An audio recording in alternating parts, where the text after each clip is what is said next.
وأقول في القرآن ما جاءت به آياته فهو الكريم المنزل وأقول قال الله جل جلاله والمصطفى الهادي ولا أتأول۔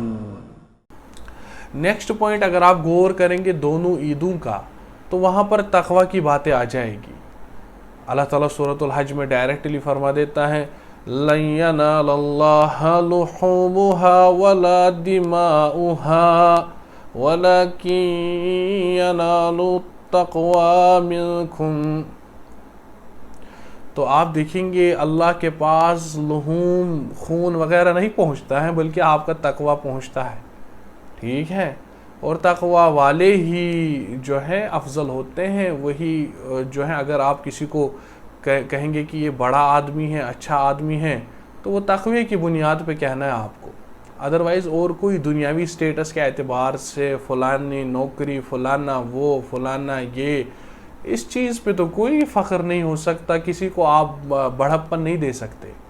بڑھپن اگر دینا ہے تقوی کے، وَالتَّقْوَى اِتْيَانُ الْأَوَامِرِ وَاجْتِنَابُ النَّوَاهِ، جو کام کرنے کو کہہ دیے گئے ہیں ان کو کرنا، جن سے منع کر دیا گیا ہے ان سے بچنا، یہ تقوی ہے۔ وَالتَّحْقِيقُ كما قال ابن رجب رحمہ اللہ تعالی، تقوی یہ بھی ہے اذا عرفت المعروف الطاعہ، جب آپ معروف کی بات جانیں گے تو آپ کر گزریں گے، جب آپ کو منع معلوم ہو جائے گا کہ یہ بات منع ہے، اذا عرفت المنع، جب آپ منع کو جان لیں گے، جب آپ کو کسی چیز سے ڈرائیں گے، شریعت آپ کو ڈراتی ہے کسی چیز سے، فاجتنب یعنی انت تتجنب، آپ نے اس سے پیچھے جو ہے اپنے آپ کو کر دیا، آپ متقی انسان ہیں، آپ نے تقوی اختیار کر دیا۔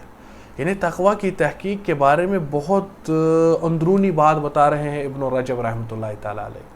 ان کا کہنے کا مطلب ہے اگر آپ نے یہ جان لیا کہ یہ اطاعت ہے، آپ نے کر دی، پھر اگر آپ کو یہ معلوم ہو گیا یہ معصیت ہے، نافرمانی ہے اللہ کی، آپ اس نافرمانی سے دور رہ رہے ہیں، تو امام ابن رجب رحمۃ اللہ تعالیٰ علیہ کہتے ہیں تقوی کا خلاصہ یہی ہے، اور یہ بہت ہیوی ورڈ ہے، وقع یقی بولتے ہیں عربی زبان میں بچنے کو، اور اس کو جو ہے آپ کو پتہ ہے جو عرب لوگ تھے پرانے حکماء عرب، وہ بولتے تھے الوقایۃ افضل من العلاج، prevention is better than cure, جو میڈیکل سائنس میں بھی استعمال ہوتا ہے، ٹھیک ہے؟ وہ اس لیے بولتے ہیں کہ دوا کے بہت زیادہ سائیڈ ایفیکٹس ہوتے ہیں، تو بچنا جو ہوتا ہے، آپ دیکھیے میڈیکل سائنس میں یہ کیوں کہہ دیا گیا ہے، وہ آپ کو ان چیزوں سے مین جو مرض ہیں اس سے بچانے کی کوشش کرتے ہیں، لیکن اس کے لیے ڈاکٹرز نے اسٹریٹجی بنا دی، prevention is better than cure, علاج کی نوبت ہی نہیں آئے گی جب انسان ان چیزوں سے بچ جائے گا جو اس کو مرض دلا دیں گے۔ ایسے ہی آپ تقوی کو سمجھ لیجئے، کیونکہ اس کا روٹ ورڈ سیم ہے، وقع یقی، واو قافیہ، ٹھیک ہے، الف جو ہے اس میں، تو آپ جان لیجئے یہی بات ابن رجب رحمۃ اللہ تعالیٰ علیہ بڑی ڈیپ بات کر رہے ہیں۔ آپ نے کوئی معروف بات جان لی، آپ کر گزرے، آپ نے منع کو جان لیا، حرام کام کو جان لیا، پھر آپ اس سے ایبسٹین کر رہے ہیں، آپ نے تقوی کی ریئلٹی کو سمجھ لیا ہے۔ یہ بہت زیادہ لوگ انڈرسٹینڈ نہیں کر پا رہے ہیں تقوی کی ریئلٹی، بہت زیادہ خطبہ نہیں بتا رہے ہیں ہمیں یہ چیز، یہ اندرونی بات ابن رجب ہی بتاتا ہے، یہ باتیں ابن قیم، ابن تیمیہ، ایسے لوگ ہی بتا دیتے ہیں یہ اندرونی باتیں، جو کسی ورڈ میں جو اندرون ہوتا ہے اس کا اندر والا جو خلاصہ ہے وہ ایسے علماء ربانی ہی بتا دیتے ہیں۔ کما قال النبی علیہ الصلوۃ والسلام، 3 مرتبہ قال التقوی ہا ہنا، التقوی ہا ہنا، التقوی ہا ہنا، فاشار الی صدرہ صلی اللہ علیہ وسلم۔ صحیح مسلم کی ایک حدیث میں آپ صلی اللہ علیہ وسلم نے کہا تقوی ادھر ہے، ادھر ہے، یعنی دل میں ہے، پھر 3 مرتبہ کہا آپ نے، اور اشارہ باضابطہ اپنی جو شہادت والی انگلی ہے اس سے اشارہ کر دیا دل کی طرح، تو ظاہر سی بات ہے دل میں آپ نے، میں نے کہا نا ابھی، جو جانیں گے آپ نیکی کو تو دل سے ہی جانیں گے، پھر ظاہر سی بات ہے جب آپ کو اذا صلح القلب، جب دل درست ہوتا ہے صلحت کل جسد، سارا جسد درست ہو جاتا ہے، ساری باڈی، یعنی اندرون ٹھیک ہو گیا، وہ سارا اندرون اس کے باہر وہ جو اس کا جو اپیرنس ہے اس پہ سارا وہ دکھائی دے گا، وہ تقویٰ سارا دکھائی دے گا. سمجھ رہے ہیں آپ؟ اسی لیے آپ دیکھیں گے کشمیری قوم جو ہے بہت دھوکہ کھانے والی قوم ہے. اپنے لوگوں کو، اپنے لیڈرز کو نہیں پہچان لیا ان لوگوں نے، کیونکہ خود بھی تقویٰ میں کمی تھی.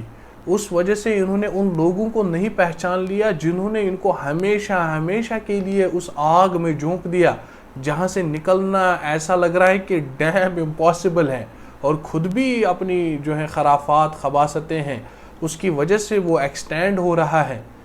لیکن اس کا مجھے لگ رہا ہے کہ یہ ریزن ہے، اگر تقویٰ ہوتا ان کے پاس یا اس آدمی کے پاس تقویٰ ہوتا، وہ اس کے چہرے پہ جھلکتا. نہ ان کے مولویوں نے، لیڈروں نے اس چیز کو پہچان لیا، پوری قوم نے نہیں پہچان لیا، اور ایسی غلطیاں، ایسی فراڈ کر ڈالی، ایسے لوگوں پہ بھروسہ کیا جنہوں نے ان کو ہمیشہ ہمیشہ کے لیے سلیوری میں دھکیل دیا. That's what you need to understand, because جو تقویٰ لیک کر گیا، فالٹ ہو گیا تقویٰ میں، اور انہوں نے چہرے سے نہیں پہچان لیا. یہاں تک کہ آپ دیکھیں گے احادیث سے پتہ چلتا ہے مومن چہرے سے پہچان لیتا ہے، کیونکہ ایک باب ہے ہماری شریعت میں، فراست کا باب.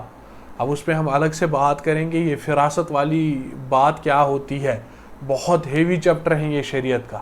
فراست ہم بولتے ہیں کشیر پٲٹھۍ چھِ أسۍ وَنان ہُمِس چھِ فراست دِژمٕژ، عربی پٲٹھۍ چھِ وَنان اَتھ فراسہ، اور اس کو یہ ایک حکمت ہے، یہ آدمی کو ہو سکتی ہے، مومن کو ہوتی ہے یہ فراست. آپ ایسے سمجھ لیجئے کوئی آدمی آ گیا تھا عثمان بن عفان رضی اللہ عنہ کے پاس، تو ابن القیم رحمۃ اللہ نے تفصیلاً اس پہ کلام کیا ہے الطرق الحکمیہ فی السیاسہ الشرعیہ میں. تو انہوں نے اس کو کہا کہ تو زنا کر کے آ گیا ہے. تو وہ آدمی کہہ رہے ہیں کہ اس نے یہ نہیں کہا کہ آپ کو کیسے پتا ہے، آپ کو کیسے پتا چلا میں نے زنا کر لیا باہر.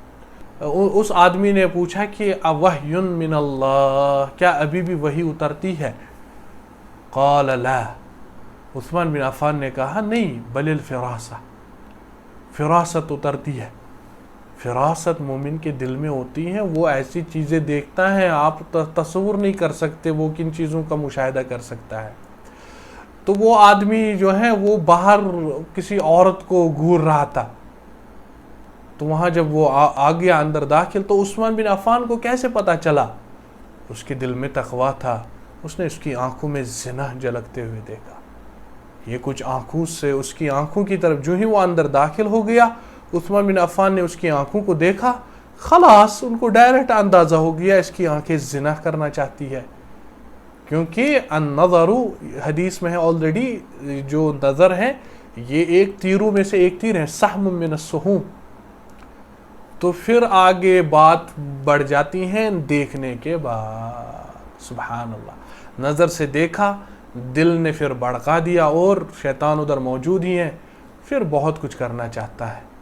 سمجھ رہے ہیں آپ؟ So this is what you need to understand. اور ایک مثال لے لیتے ہیں، اور ایک مجھے یاد آ گئی. حسین بن علی رضی اللہ عنہ جب کوفہ جانا چاہتے تھے، ان کو ابن عمر رضی اللہ عنہ نے کہا کہ مت جاؤ ادھر، تو وہ آپ کو مار دیں گے. وہ جو ہیں انہوں نے گڑبڑ کر دیا، آلریڈی جو ہیں علی رضی اللہ عنہ کو شہید کر دیا انہی کوفیوں نے. تو کیوں جا رہے ہیں آپ ادھر؟ تو اس حسین بن علی رضی اللہ عنہ جانا چاہتے تھے، مصمم ارادہ کیا تھا. اس کا بہت بیک گراؤنڈ ہے کیوں وہ جانا چاہتے تھے، وہ ہم بتا دیں گے کبھی وہ سٹوری آپ کو. مجھے یہاں پر ایک پوائنٹ بتانا ہے. ابن عمر نے لاکھ منع کر دیا ان کو، لیکن لاسٹ میں جاتے جاتے انہوں نے ایک جملہ کہہ دیا ابن عمر رضی اللہ عنہ نے. انہوں نے کہا استودعک اللہ من کثیر، چل جا، میں تجھے خون میں رنگتے ہوئے دیکھتا ہوں. ابن قیم نے اس پہ نیچے نوٹ لگا دیا ہے، کہہ رہے ہیں کہ حسین بن علی رضی اللہ عنہ سے بہت زیادہ فراسہ ابن عمر رضی اللہ عنہ تھے، اور یہ سچ ثابت ہو گیا. انہوں نے کہا جاتے جاتے ان کو میں خون میں تمہیں قتل ہوتے ہوئے دیکھ رہا ہوں. ایسا ہی ہو گیا پھر جب کوفیوں نے ان کو شہید کر دیا. دس از فراسہ. مومن یعنی جو ہے آؤٹ سٹینڈنگ فراسہ ہوتی ہیں اس کی. پھر اس میں فرق ہو سکتا ہے، ویری کر سکتا ہے. حسین بن علی رضی اللہ عنہ کی فراست بھی بہت زبردست تھی، لیکن یہاں پر اجتہاد کیا تھا انہوں نے، وہ اجتہاد غلط ثابت ہو گیا. اور یہاں پر ابن عمر کی فراست بہت زیادہ آؤٹ سٹینڈنگ تھی. ابن عباس نے بھی منع کیا تھا، دیگر سلف نے بھی منع کیا تھا، وہ ہم کسی دن ذکر کر دیں گے. تو یہ تقوی کی بنیاد پہ یہ باتیں ہو جاتی ہے، سمجھ رہے ہیں آپ. اور یہی دھوکہ کھایا کشمیری قوم نے اوورآل. جب آپ دیکھیں گے اور ان کے پہ جو مار پڑ رہی ہیں وہ پتہ ہی ہے آپ کو کتنی مار پڑ رہی ہے، اس کو کوئی سمجھانے کی ضرورت نہیں ہے.